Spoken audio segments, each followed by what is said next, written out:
மாட்டிக்குவார். ஏன்னா லக்னாதிபதி தசை ஒரு தன்னை தான் உயர்த்தி கொள்ள வேண்டும் என்று செய்யக்கூடிய விஷயங்கள் பெரிய கடனாளியாக மாட்டிடுவார். அப்போ எப்படி செல்வாக்காக உயர முடியும்? அப்போ தன்னை பெரிதாக்கி கொள்ள விரும்பக்கூடிய நபர் கடனாளியாகவும் ஏதோ ஒரு மைனஸில் போயிட்டு மாட்டிக்கிறதுக்கு உண்டான சூழ்நிலையை இந்த 2 வேலையுமே அந்த சுக்கிரதசன் சரியாக பண்ணிடும். ஆமாம்.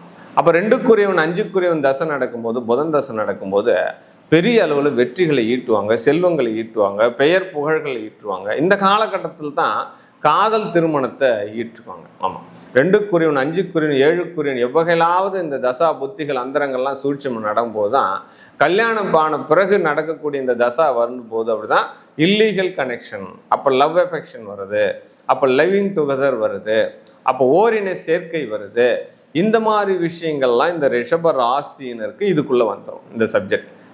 சரி சாமிஜி, நம்ம வாழ்க்கையில் உயரத்துக்கு என்ன பண்ணலாம், என்ன கோட்டீஸ்வர யோகன்னு தலைப்பு போட்டுறீங்களே, நான் கோட்டீஸ்வரத்துக்கு என்ன வழி அப்படின்னா, உங்களுக்கு நடக்கக்கூடிய தசாநாதன்